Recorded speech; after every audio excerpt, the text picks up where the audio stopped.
Now that the 2014 NBA Finals are over, we shift gears into the NBA's offseason, and this definitely is going to be a compelling, intriguing, and interesting offseason, similar to what we had with the league 4 years ago. And at the end of the day, this is a good thing for the NBA. You have people talking about the NBA pretty much on a year-round cycle, talking about it and stressing what's going on. This can't be anything but a good thing ultimately for the NBA.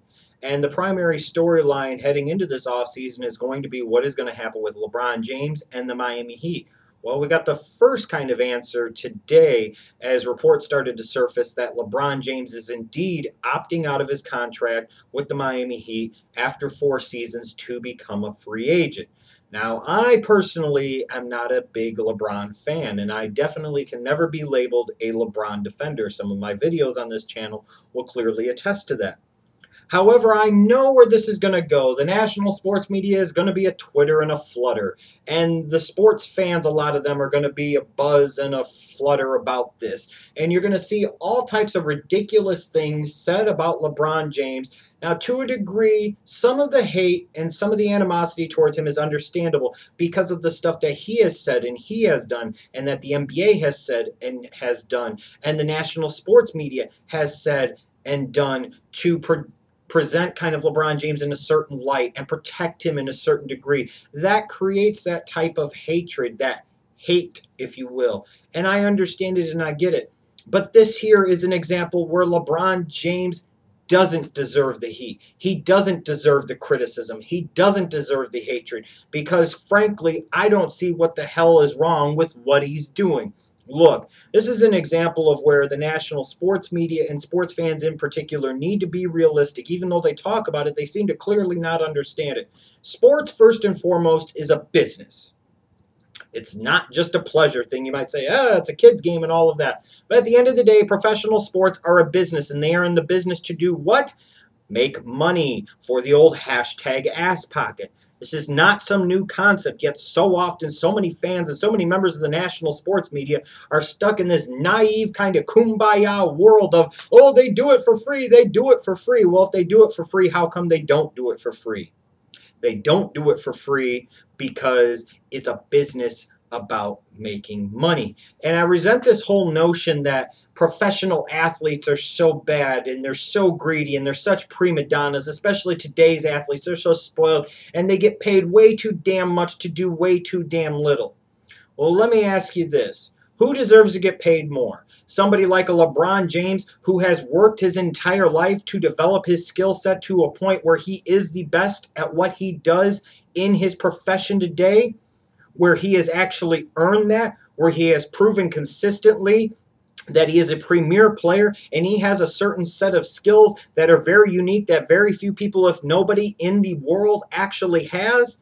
And therefore, he actually does things himself on his own to be able to justify his worth, or a CEO who incompetently runs a company into the ground, has to lay off thousands of workers, then gets fired and gets a big golden parachute afterwards. I've never understood how so many people can be so pissed off and frustrated and angered by player salaries and athlete salaries and talk about how ridiculous and outrageous they are. But so many of those same damn people seem to have no problems with the CEO making 15, 20, 25 million a year more often than not to do absolutely nothing other than to run a damn company into the ground. And these so many people that sit there and aren't seeming to have a problem with this say, well, that's just the way it works. It's free market economics and all this other hot bullshit. Well, what's the difference with what LeBron James is doing? There is a marketplace, and he is doing the best he can for himself in the marketplace. At the end of the day, an athlete is worth whatever somebody is willing to pay him.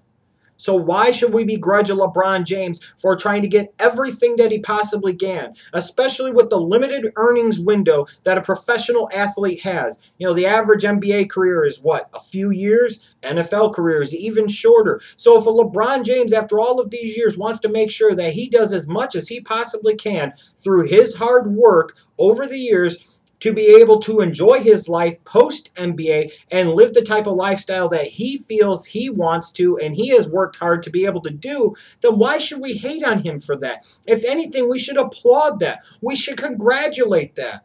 So if somebody sits there and wants to pay him this much money, then that's what he's worth. And this whole thing of, well, today's athletes and skip and the athletes of yesteryear would never do that, bullshit. There are so many examples of old athletes back in the day holding out for more money and holding organizations hostage and holding leagues hostage. Look at the AFL NFL war of the 60s. You're telling me that these players back in the day didn't fight for every single dollar that they could possibly get, and you're going to tell me that the athletes of yore wouldn't sit there with a system in place like it is today and compete with other teams to get the best possible incentive and compensation package that they possibly could? You truly are living in an idiotic-based, naive world, period. Athletes of yesteryear used to be viewed as greedy and getting paid way too much just because the amount of money involved in professional sports has escalated and skyrocketed to the nth degree over the past 20, 30 years doesn't fundamentally change the principles that the athletes of 50, 75, 100 years ago wanted to make sure they got paid every single thing they could possibly get paid and get paid whatever they felt they were worth based off of whatever somebody was willing to give them, just like the athletes of today. And let's look at this from a real world situation for the sports fans that get bothered by this and the sports fans that want to crap all over this and hate on somebody like LeBron for doing something like this. If you're doing a job, let's say you're a teacher, just throwing it out there, and you make $35,000 a year. Somebody comes along, let's say you're at the end of the school year and you have the freedom to see what you could do. Somebody comes along and offers you the chance to teach the same curriculum, same grade level, same hours, and wants to pay you $45,000 or $50,000 a year. And let's say it's in the same general area, or maybe let's say you would have to relocate. An extra $10,000 to $15,000 a year. Are you telling me that you're not going to listen? Are you telling me that you're not at least going to consider it? Are you going to tell me that you're a bad person for taking a job that pays you $10,000 or $15,000 more a year than what you were currently making? No. It makes absolutely no sense. Again, it is about making as much juice as you possibly can for the old hashtag ass pocket while you can. As a result, if it's okay for you to do that, to sit there and ask for a raise or go to another job because they pay more, what the fuck is the difference with the professional athlete? Just because the amount of money and the scope of the amount of money is different doesn't fundamentally change the principles here.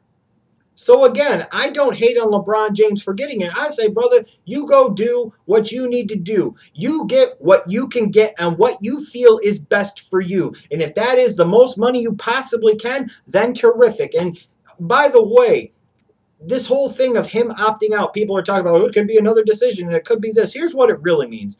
LeBron James is putting pressure on the Miami Heat. He knows that the way they are currently constructed, they're not going to win another NBA championship. You saw how it played out in this final series against the Spurs, and they got embarrassed, and he sees the problems coming. Bosh isn't the same player he was. Dwayne Wade clearly isn't the same player that he was. The supporting cast around LeBron isn't all that good, and LeBron knows he can't keep up that same level of play with that same level of pressure and expectations forever. He's going to need somebody that could shoulder more of the burden, and he needs more help. So by opting out, he is presenting an opportunity for the Miami Heat to show that they do want him there, that they are committed to winning more championships, and that they will do the necessary things to put LeBron and his team in position to do so. It also provides him and the Heat as a whole, he's provided them with financial flexibility to be able to do so. How does that make LeBron James a bad guy? Look, a lot of these people bitching about this, a lot of these people complaining about this clearly seem to not understand how the NBA salary cap works. You only have a certain amount of salary cap space before you start to go over and you start to get into the luxury tax scenario. Now with a guy like LeBron James opting out of his contract, you take all of that money off of the books, and let's say a Wade and Bosh do it similar. These are all contracts that are off the books, putting Miami under the salary cap where they could add other pieces, and then based off of the Larry Bird rule, they could go over the salary cap into and well into luxury tax territory to be able to sign Wade and Bosh and LeBron long term. This is very simple to understand. I don't see how this makes LeBron James selfish. He's doing what is best for him, and he's also providing a window of opportunity for the Miami Heat to be able to improve themselves so that way they can win more championships. And this also is a good thing, again, because it creates a buzz and an intrigue for the NBA in the offseason that generally isn't there. Like I said, the last time we really had this type of buzz about it was 4 years ago in 2010, leading up to that god-awful thing called the decision. Well, here's the whole thing, is that LeBron James, at the end of the day, is going to do what is best for LeBron James. What is so wrong with that? Knowing damn good and well that myself for sure, and many of you, whether you want to admit it or not, would do the exact same fucking thing that a LeBron James would do. You're going to opt out of a contract worth 20-something million because you want to sit there and get another 4 to 5 years with even more money, so that way you provide yourself more financial security long term, especially knowing that you have a limited earnings window in professional sports. Knowing LeBron is already 29 years old, he knows that he has a certain period of time to make all of his money from basketball, and then he's going to have to move on and do other things. And if he doesn't want to do anything, he doesn't have to do anything. That's why he's working hard to do what he's doing now. So for all the people that are going to sit there and crap on him, for all the people that are going to sit there and hate on him, don't crap on him for this. Don't hate on him for this. This is not something new. Athletes have been doing this throughout the history of North American professional sports. And if you don't believe so, then you are a moron. If you think as well that you wouldn't do the same damn thing that LeBron James is doing in a real world scenario, or if you switch places with him and you were an athlete, you also are an unrealistic, idiotic moron.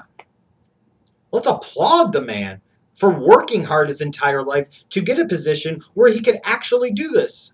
Let's not sit there and begrudge and hate on him, because here's a man who actually has tangible skills that make him worth millions to somebody each and every single year. We should be happy for that. We should be encouraging more people to be like that. Just because it's sports or it's basketball, like that's some type of bad thing. It's not in the real business world. Let me put it to you this way. Sports are as much a real business as any other business out there. And unlike a lot of other businesses, how often do you hear about the NBA laying off thousands of jobs and outsourcing jobs overseas and all that other crap? To me, if anything, a lot of these sports leagues are model businesses compared to the crooked, corrupt organizations we have in this country.